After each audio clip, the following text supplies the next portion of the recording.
Tuhan bersamamu. Dan bersama rohmu. Inilah Injil suci menurut Markus. Dimuliakanlah Tuhan.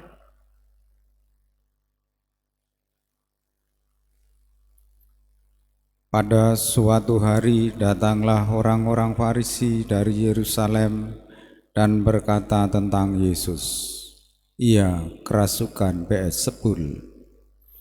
Ada juga yang berkata, dengan kuasa penghulu setan ia mengusir setan. Maka Yesus memanggil mereka lalu berkata kepada mereka dalam perumpamaan, bagaimana iblis dapat mengusir iblis? Kalau suatu kerajaan terpecah-pecah, kerajaan itu tidak dapat bertahan. Dan jika suatu rumah tangga terpecah-pecah, rumah tangga itu tidak dapat bertahan.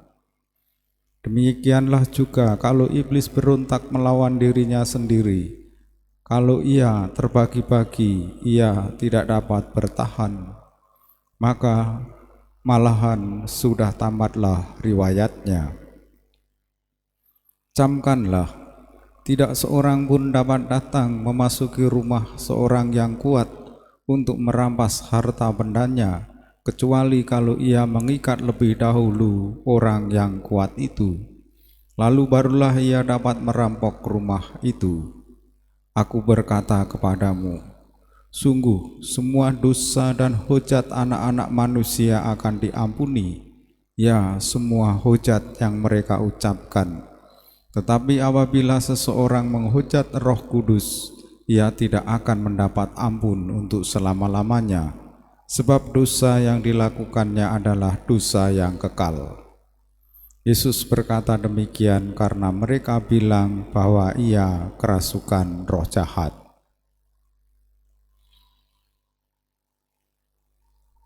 Demikianlah sabda Tuhan. Terpujilah Kristus.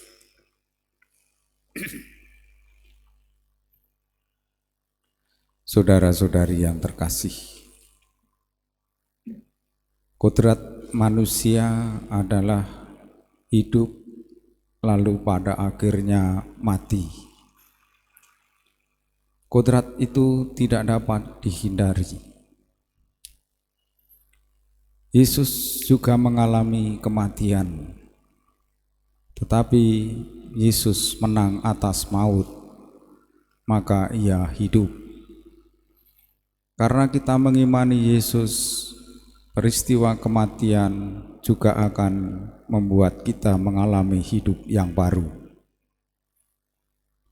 Maka semuanya akan menjadi sempurna bila nanti Kristus datang untuk kedua kalinya, menghakimi orang yang hidup ataupun yang mati. Selama Yesus di dunia, ia berkuasa, dan kuasa Yesus itu datangnya dari Allah.